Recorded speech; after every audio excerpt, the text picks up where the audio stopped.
Okay, hey, Radio Horror fans. Thank you for joining me here on New Year's Eve. And I thought, what better box set to reign in the new year to start up a whole bunch of reviews that we're going to be posting to the YouTube Radio Horror channel as well as VidMe is the Hellraiser Scarlet box. This just came out from Arrow Video.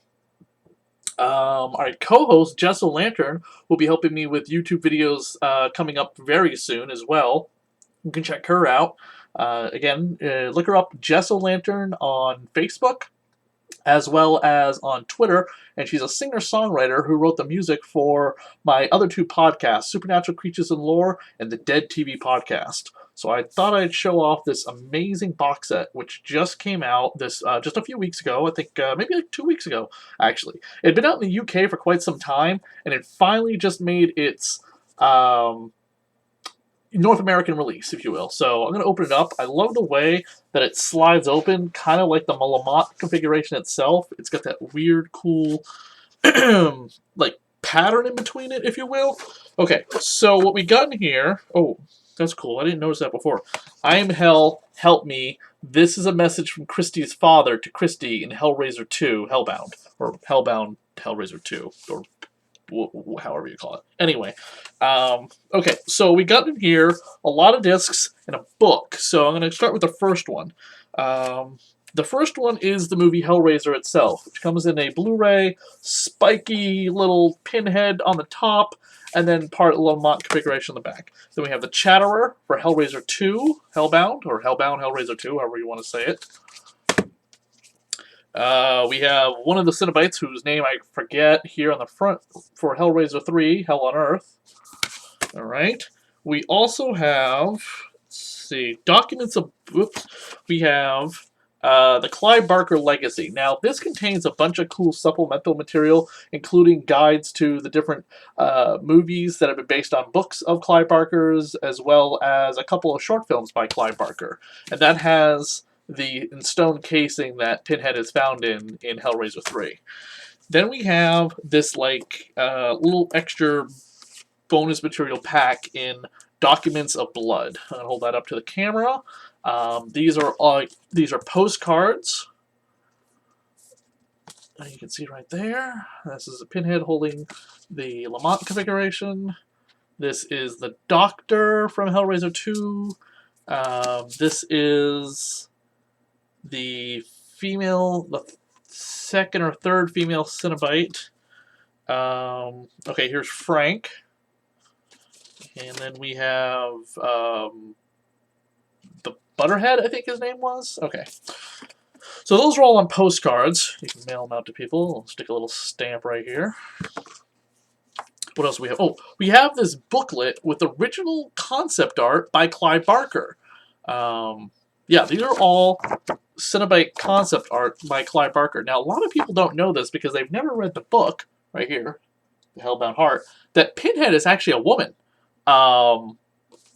Yeah, Pinhead is not a man, but they changed it to a man because they would never be able to fly a film like that with a female storyboard art from the first Hellraiser movie with the female antagonist at the time. They weren't that big. I mean, there was like Mrs. Voorhees, Friday the 13th Part 1. Oh, spoilers. There was Angela from Night of the Demon. There was Regine from Fright Night Part 2.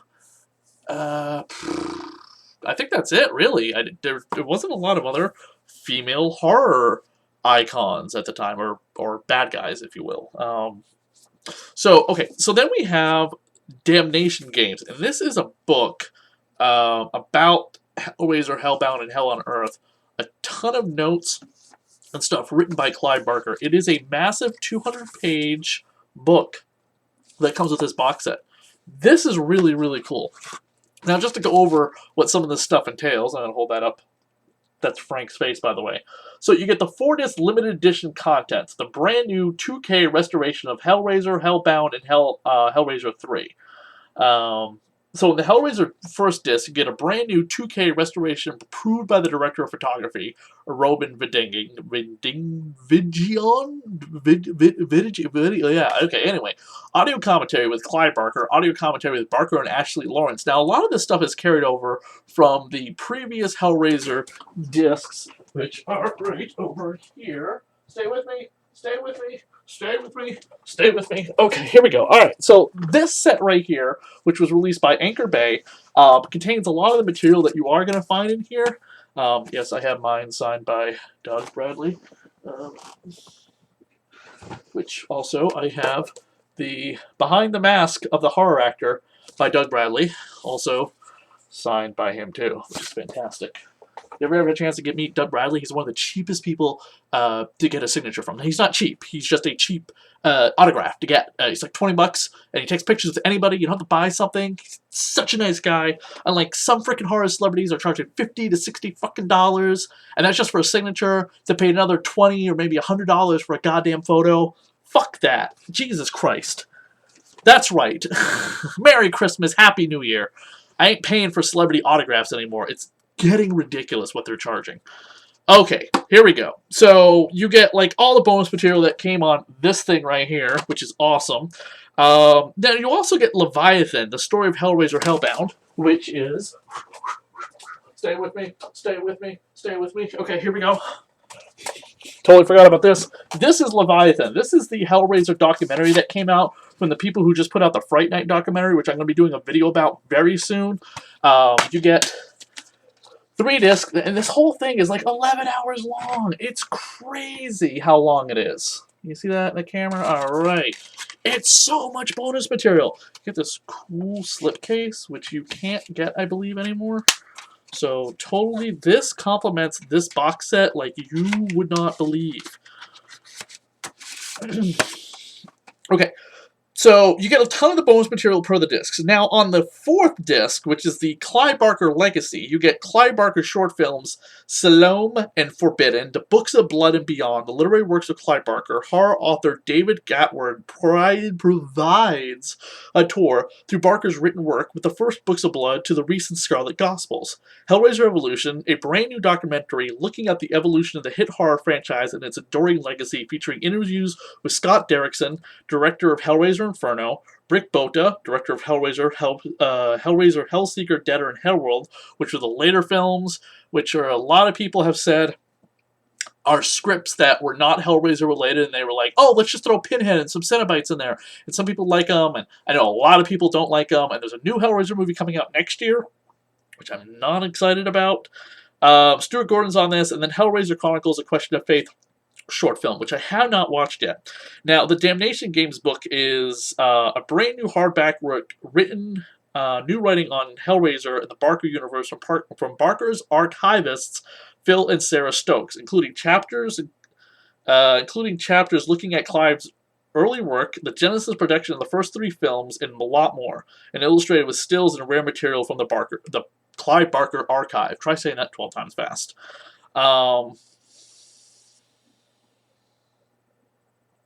The packaging artwork, by the way, was by Giles Vranckx. Okay, it's spelled V-R-A-N-C-K-X. Holy cow, how the hell do you say that?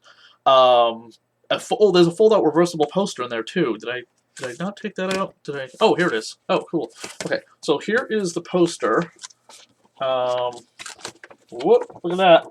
You got Pinhead with the Lamont configuration behind him, and then just Pinhead kind of red. This looks a lot like, right here, this one right here that you can see in the camera, looks a lot like the cover for Hellraiser 4, which is not included in the set. I know Barker was only involved with the first 3 Hellraiser movies, and maybe that's why the 4th one's not included in here, but I gotta be honest with you, I have, 4 is kind of a guilty pleasure for me, mainly because of the fact that that was the first one I ever saw in theater. I had never seen any of the Hellraiser movies before in my life. I'd heard about them.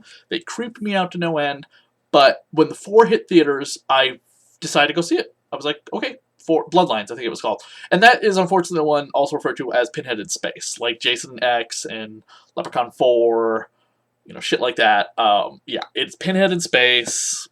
If you look past that and actually go to the main part of the story, it's actually kind of cool. They introduce this. It kind of plays loosey-goosey with the continuity timeline of the films because they make absolutely no mention of the other films. And I was aware of the other films. I, again, had not seen them yet when I saw 4. This was years ago when I was a teenager, by the way, so forgive me. As an adult, I probably would have watched them all in order. But they don't make mention of Christy. They don't make mention of her dad or Frank or anything like that. It's this princess or something. It's so weird. And it's like the origin of the Lamont configuration, which is right here. Ooh, I wonder if I should play with it here on the camera. So you just like twirl it like this, and then do that, and then, you know, you continue? Just, is that what you do? No? Do I rub it like this? Do I rub it at the top? Do I rub it at the tip? Is it the tip you're always supposed to rub? Let me ask Pinhead. Pinhead's right here. This is the reaction figure 3 3/4 Pinhead toy. See that? Da, da, da, da, da. Oh, and he even comes with his own Lamont configuration. Look at that thing. It's so tiny. Look at that. It's like a baby's thing. Look at that. Look how fucking small that thing is. I'm going to pull it back on the camera just a little bit. Look at that. It's so detailed, too.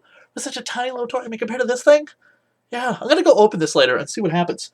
Is it like Beetlejuice? Does Beetlejuice show up, or do you get candy? Maybe you get candy when you open it up or whatever. And the Cenobites are actually good people. Maybe Parker is just like completely misleading us on what the Cenobites are. I know they bring pain and pleasure. And since I'm kind of into BDSM, I might enjoy that. Okay, everyone, that's all I have the time here tonight, here on Radio Horror's YouTube review. Well, there it is in the camera. All right, everyone have a good night. Have a happy New Year. Safe drinking. And don't drive afterwards. And don't forget to check out our other videos here. Like, subscribe, and comment on this video. And check out our other shows as well, besides the Dr. Chris Radio Horror Show. The Dead TV podcast, Supernatural Creatures and Lore, which a new episode of Supernatural Creatures and Lore will be on this Wednesday, on my birthday. Good night, everybody. Happy New Year.